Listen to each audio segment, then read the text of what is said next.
তাহলে দুনিয়ার জীবনটা পরীক্ষা না? এই দুনিয়ার জীবনের সময় কারো জানা আছে? এটা কারাগারের জীবন না? আর কারাগারের জীবনে কি কেউ নিজের মন গড়া পদ্ধতি চলতে পারবে? কারাগারে কেউ নিজের মনের মতো চলতে পারে না? একটা রুটিন থাকে, তার বাইরে যেতে পারে না। কোনটা? তো এই দুনিয়ার জীবনকে নবীজি বলেন নাই যে দুনিয়া সিজনুল লিল মুমিন, দুনিয়া হচ্ছে মুমিনদের জন্য জেলখানা, কারাগার, ওয়াল জান্নাতুল লিল কাফির, কাফিরদের জন্য কি জান্নাত। তাহলে এখন দেখেন তো, এই কারাগারে বসে যে আমরা বেনামাজি বসে আছি, কারাগারের জীবনে বসে আমরা যে সুদ খাচ্ছি, কারাগারের জীবনে বসেই জেনা করতেছে, কারাগারের জীবনে বসেই যে অশ্লীলতা, ফাহেসা, ব্লু ফিল্মস এগুলো দেখতেছে, কারাগারের জীবনে বসে মাদক খাচ্ছে, কারাগারের জীবনে বসে, যে কারাগারের মালিক আল্লাহ, সেখানে বসে আল্লাহ দ্রোহিতা করতেছে, করে না? তা কাজটা কি ঠিক হচ্ছে? আল্লাহ পাক আমাদেরকে দুনিয়ার জীবনের মর্ম বোঝার তৌফিক দান করুন। আচ্ছা, এবার আসেন এই জীবনটা কেন? লিয়াবলুয়াকুম আইয়ুকুম আহসানু আমালা। আল্লাহ বলছেন এই পৃথিবীর জীবনটা একটা উদ্দেশ্য দিয়েছি, একটা উদ্দেশ্য। আল্লাহ পাক দেখতে চান তোমাদের মধ্যে আমলে ভালো কে। আল্লাহ পাক দেখতে চান না আমাদের মধ্যে গতানুগতিক আমলে কে, এভারেজ মুসলিম। আল্লাহ এভারেজ দেখতে চান না, আল্লাহ দেখতে চান লিয়াবলুয়াকুম আইয়ুকুম আহসানু আমালা। হাসানের সুপারলেটিভ ফর্ম হচ্ছে আহসান। যেমন কবির মানে বড়, আকবার মানে হচ্ছে সবচেয়ে বড়। আমরা বলি আল্লাহু আকবার, আমরা আকবার শব্দ ইউজ করি। এখানে হাসান না বলে আল্লাহ বলছেন আহসান। আল্লাহ দেখতে চান আমলে আমাদের মধ্যে শ্রেষ্ঠটাকে, মানে কে গতানুগতিক মুসলিম, এটা আল্লাহ দেখতে চান না। আল্লাহ দেখতে চান আমাদের মধ্যে বেটার কে, বেস্ট কে। কথা বুঝতে পারছেন না মনে হয়? আচ্ছা, এখন বেস্ট হতে হলে কি করতে হবে? গতানুগতিক চললেই হবে না, একটু বেশি এফোর্ট দেওয়া লাগবে।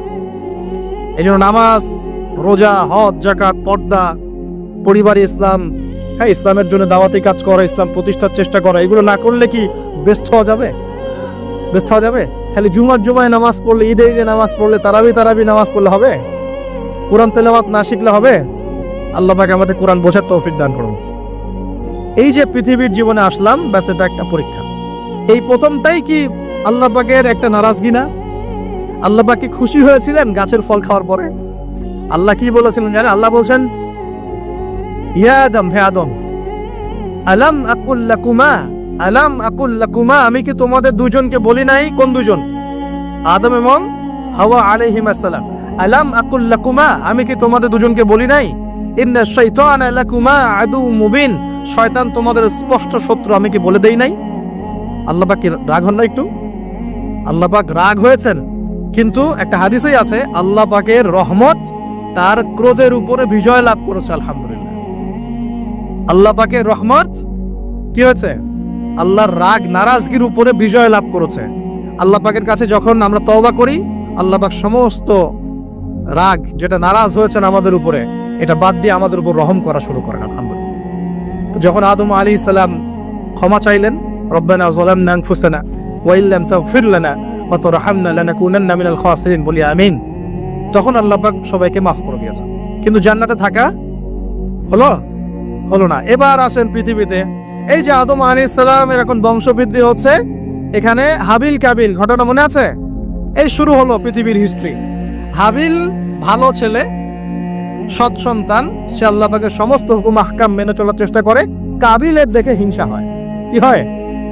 প্রথম সমস্যা কি হলো তাহলে? এই হিংসা এখন মুসলিমদের মধ্যে নাই, আছে কি নাই? সমাজের মধ্যে অনেক দাড়ি টুপি নিয়ে অনেক কাবিল ঘুরে বেড়ায়, কি বেড়ায় না?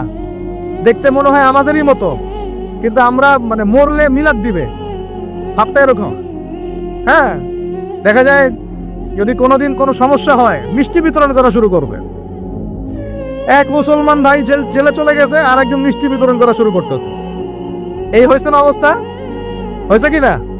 এখানে কাবিল আর হাবিলের সেই হিংসা আছে কি নাই? এখন আল্লাহর শাস্তি কি হলো দেখেন। এবার কাবিল তো হাবিলকে হত্যা করে ফেললো, ব্যাস আল্লাহ রাব্বুল আলামিন কাককে পাঠালেন। কাকে? কাক এসে ঠোঁট দিয়ে মাটি খুঁড়ে দেখাচ্ছে কিভাবে হাবিলকে দাফন করবে। বেচারা কাবিলের জানা নাই কিভাবে ভাইকে এখন দাফন করবে। ওই কাকের কাছ থেকে শিখতে হলো যে কিভাবে মৃত ভাইকে দাফন করতে হয়। সুবহানাল্লাহ। এখন দেখেন ওই কাক খুব প্রাচীন প্রাণী, কিন্তু কাক হচ্ছে একটা প্রাচীন সৃষ্টি আল্লাহ পাকের। আল্লাহ কাককে পাঠিয়ে দিয়েছেন, দিয়ে মাটি খুঁড়ে দেখিয়েছেন যে দেখো এইভাবে কি করতে হয়, দাফন করতে হয়। একটা কাক যদি মারেন, দেখবেন পুরো এলাকার কাক এসে জড়ো হয়ে গেছে।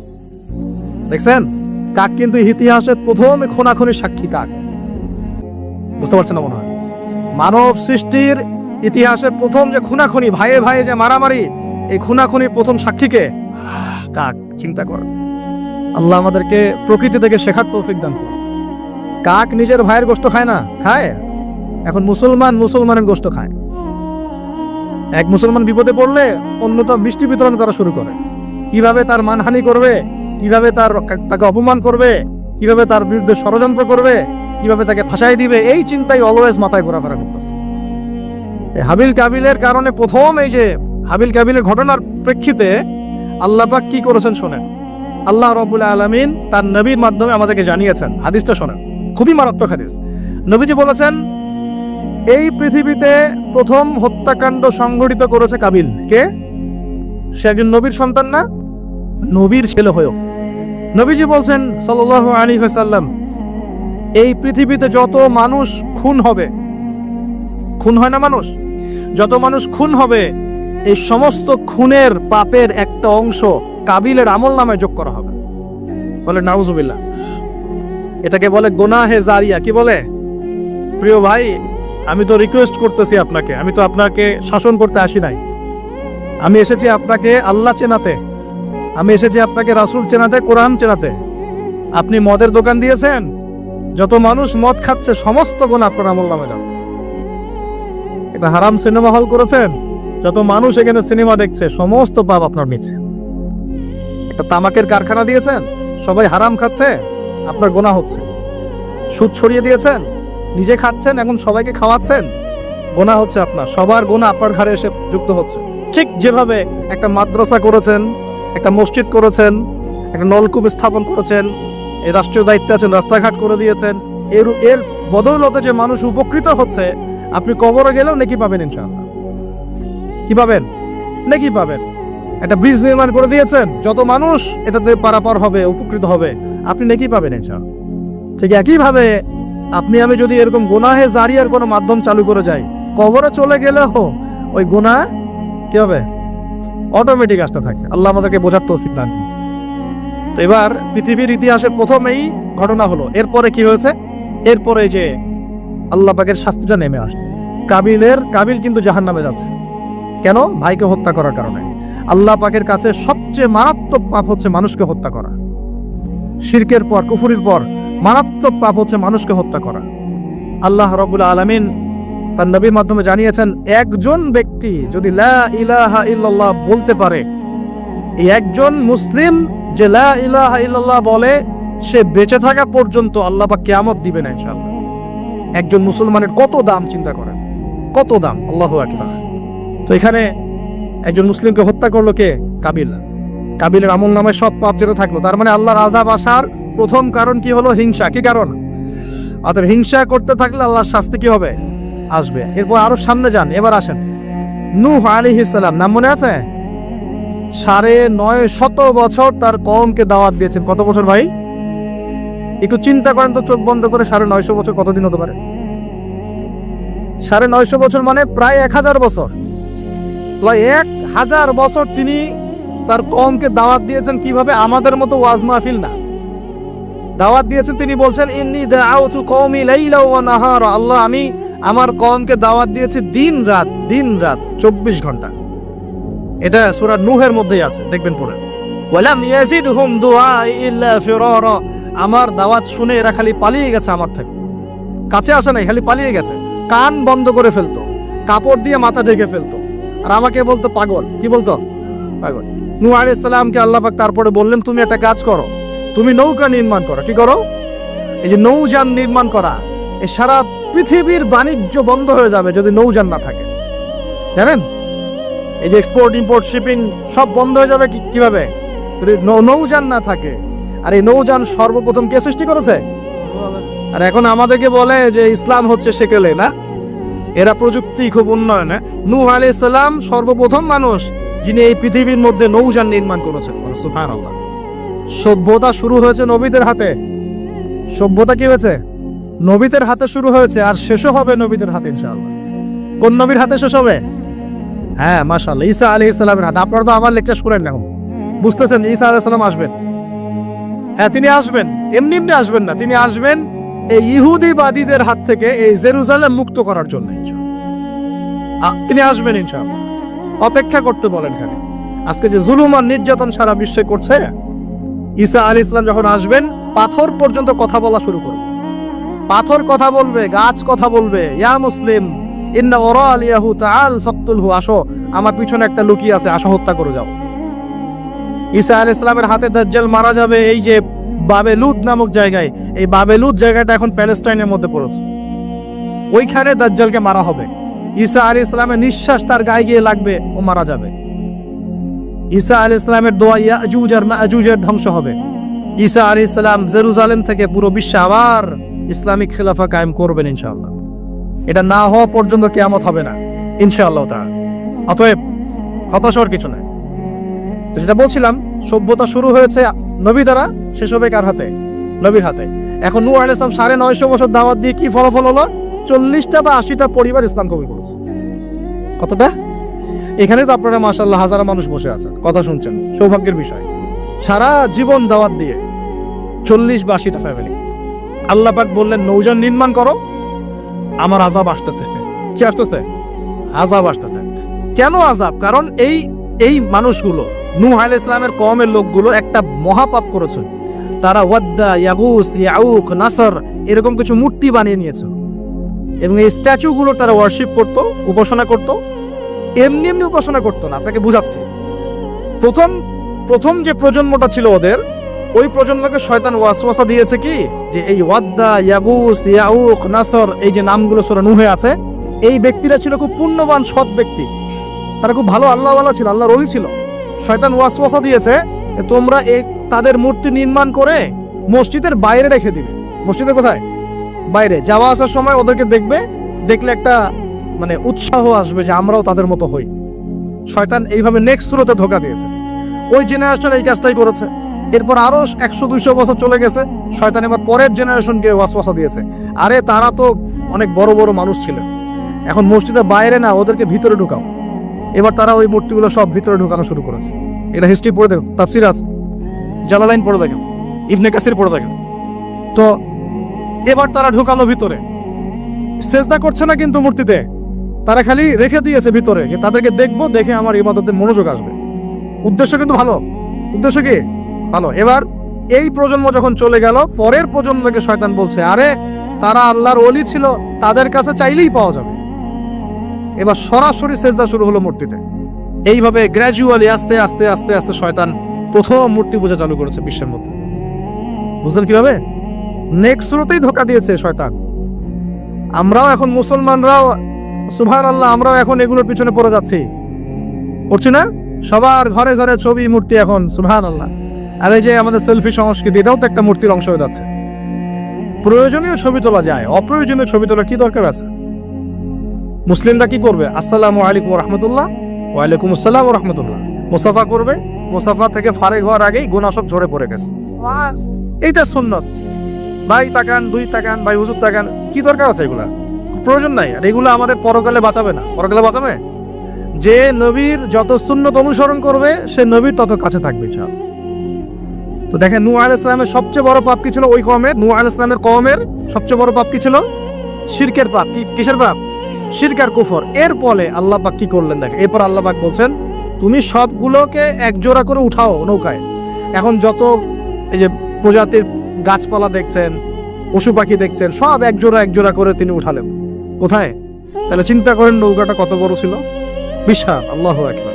সব এক জোড়া করে উঠালেন। এরপর আল্লাহ রাব্বুল আলামিন বলছেন যে ফারাতান নূর, একদম মাটি ফেটে থলথল করে পানি বের হওয়া শুরু হলো, আসমান থেকে প্রবল বৃষ্টি বর্ষণ শুরু হলো। আল্লাহ সূরা হুদের মধ্যে বলছেন যে বৃষ্টির ফলে স্রোতগুলো এত উঁচু ছিল যে পাহাড়ের উপর দিয়ে উঠে যাচ্ছিল স্রোতগুলো। পাহাড়ের উপর দিয়ে পানির স্রোত যাচ্ছে।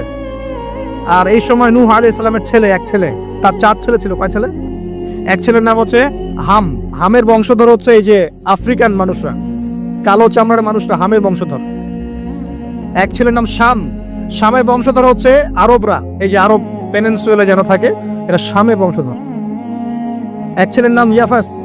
ইয়াফাস হচ্ছে ইউরোপিয়ান, যারা পশ্চিমারা, এর ইয়াফাসের বংশধর রোমানরা। আরেক ছেলের নাম হচ্ছে কেনান। কি নাম? এই কেনান ওই পাহাড়ে উঠে বলছে যে পাহাড় আমাকে বাঁচাবে। কে বাঁচাবে? পাহাড়। আমার দরকার নেই ওঠার, তুমি যাও গা, পাহাড় আমাকে বাঁচাবে। নূহ আলাইহিস সালাম বলছেন যে আল্লাহ, আমার ছেলে, আমার আহাল, বাঁচাও তাকে। আল্লাহ পাক বলছেন এরপর বিশাল এক ঢেউ আসলো, বাবার ছেলের মাঝখানে আড়াল করে ফেললো, শেষ নাই, সন্তানের সাথে আর দেখা নাই। নূহ আলাইহিস সালাম কান্নাকাটি করে বলছেন আল্লাহ ইন্নাহু মিন আহলি, আমার ছেলে আমার পরিবারের একজন, আল্লাহকে মাফ করে দাও। আল্লাহ পাক ধমক দিয়ে বলছেন লাইসা মিন আহলিক, সে তোমার পরিবারের কেউ না, সে তোমার পরিবারের। আল্লাহর কাছে এইসব বংশ, রক্ত, রং, এসবের কোনো দাম নাই। কিসের দাম আছে? তাকওয়া, ঈমানের দাম আছে। নবীর সন্তান হয়েও যদি ঈমানদার না হয়, আল্লাহ পাক জাহান্নামে দিয়ে দিবেন, কোনো কিছু যায় আসে না আল্লাহ পাকে। আলেমের সন্তান হয়েছেন, এত গর্ব কিসের? নিজের আমল, আকীদা, ঈমান আগে ঠিক করতে হবে। অমুক বক্তার ছেলে, অমুক আলেমের ছেলে, অমুক পীর সাহেবের জাদা, এগুলো দিয়ে পরকালে পার পাওয়া যাবে? নিজের ঈমান আমল ঠিক করতে হবে। নবীর সন্তান পার পাচ্ছে না, বলছে লাইসা মিন আহলিক, সে তোমার পরিবারের কেউ না। আল্লাহ বলছেন লাইসা মিন আহলিক, সে তোমার পরিবারের কেউ না। আল্লাহ পাক কোনো দয়াই করলেন না। কুফরের মধ্যে ছিল, ঈমান ছিল না, শিরক করেছে আমার সাথে, কিসের দয়া, কিসের খাতির? তো প্রিয় ভাইরা, এখান থেকে শিখলাম কি, যে নূহ আলাইহিস সালামের যুগে আযাব কি কারণে আসছে? শিরকের কারণে। আগে শিখলাম, প্রথমে মনে রাখবেন, 1 নাম্বার শিখেছি শয়তানের তাবেদারি করার কারণে শাস্তি এসেছে, পরীক্ষা এসেছে। 1। 2 নাম্বার হচ্ছে হিংসা, হিংসা বিদ্বেষের কারণে কি হয়েছে? আল্লাহ পাকের শাস্তি চলে আসছে। 3 নাম্বার, এই যে শিরকের পাপের কারণে কি হয়েছে? আল্লাহর শাস্তি, গজব চলে আসে। আরো সামনে যান, আমি একটু শর্টে শেষ করবো ইনশাআল্লাহ। আরো সামনে যান, এবার আসছে আদ জাতি। কি নাম? আদ জাতির লোকেরা অনেক লম্বা চওড়া, এক একজনের দেহের এমন কাঠামো যে পাহাড় কেটে কেটে বাড়ি নির্মাণ করতে পারে। আমরা তো এখন ছোট না সাইজে, এখন এগুলো মানুষের কাছে মনে হয় যে রূপকথা, আসলে রূপকথা নয় এগুলা। কোরআন বলেছে ওরা এমন শক্তিশালী ছিল, তারা বলতো মান আশাদ্দু মিন্না কুওয়া, কে আছে আমাদের চেয়ে বড় শক্তিশালী। এবার হুদ আলাইহিস সালামকে পাঠানো হলো এদের মধ্যে হেদায়েতের বাণী নিয়ে। হুদ আলাইহিস সালাম দাওয়াতি কাজ করলেন, অল্প কিছু মানুষ ঈমানদার হলো, বাকিরা কাফের থেকে গেল। আর যারা কাফের থাকলো তারা বলল যে নিয়ে আসো আল্লাহর আযাব দেখি, কত বড় আযাব আনতে পারো, আনো দেখি। আল্লাহ রাব্বুল আলামিন তাদের ব্যাপারে বলেছেন যে ওয়াম্মা আদুন, এবং আদ জাতির ক্ষেত্রে ফাহলাকনা বিরিহিন সরসরিন আতিয়া, প্রচন্ড ঘূর্ণিঝড় বাতাস দিয়ে ওদেরকে আমি উপরে ফেলে দিলাম। সুবহানাল্লাহ। মাত্র 6 দিন 7 রাত বাতাস প্রবাহিত হয়েছে, ঘূর্ণিঝড় বাতাস, এই ঝড় দিয়ে আল্লাহ পাক আদ জাতিকে উপরে ফেলে দিয়েছে। আল্লাহ বলছেন ওরা বাড়ির সামনে এমন করে পড়েছিল যেন মনে হচ্ছে যে ওই যে গাছের ডাল পড়ে থাকলে যেমন হয় না, খেজুর গাছের ডাল, ওই রকম করে পড়েছিল। বিশাল শক্তিধারী। কি অপরাধ ছিল ওদের?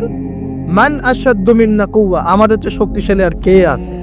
এই যে অহংকার, এটা কি অহংকার, বিগাইরি হক, অন্যায়ভাবে অহংকার প্রদর্শন করা।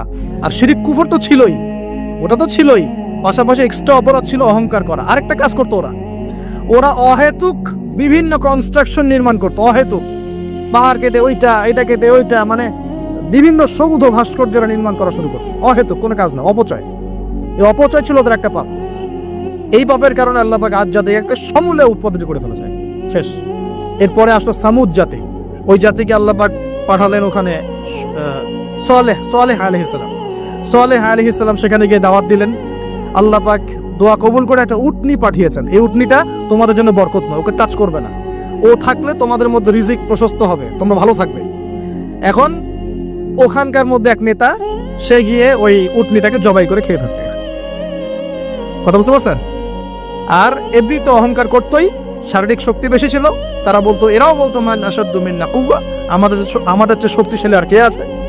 হ্যাঁ, আরেকটা কাজ তারা করতো, ওয়াইযা বাতাসতুম জাব্বারিন, তারা মানুষকে খুব নির্মম ভাবে প্রহার করত। কি করতো?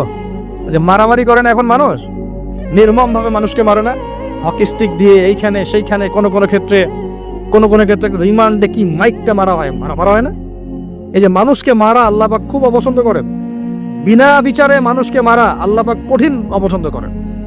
ওই আদ জাতি আর সামুদ জাতি মানুষকে নির্মম ভাবে পিটাইত। ওয়াইযা বাতাসতুম, আল্লাহ সূরা আপনার শুআরার মধ্যে বলছেন, ওয়াইযা বাতাসতুম, তোমরা যখন কাউকে পিটাও, বাতাসতুম জাব্বারিন, কঠিন পিটাও তোমরা। কঠিন মাই মারো একদম। আল্লাহ পাক খুব অপছন্দ করেন আদম সন্তানকে হাত তোলা। আর আমরা তো কিছু হলে গালে থাপ্পড় মারি না, এটা করি না?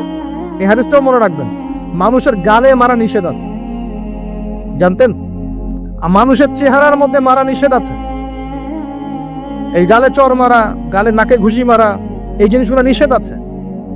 কারণ এই চেহারাটা আল্লাহ রাব্বুল আলামিন, মানে আদম সন্তানের এই স্ট্রাকচারটা আল্লাহ রাব্বুল আলামিন সূরা সদের মধ্যে বলেছেন, খলাকতু বিয়াদাই, আমি নিজ হাতে সৃষ্টি করেছি। সুবহানাল্লাহ।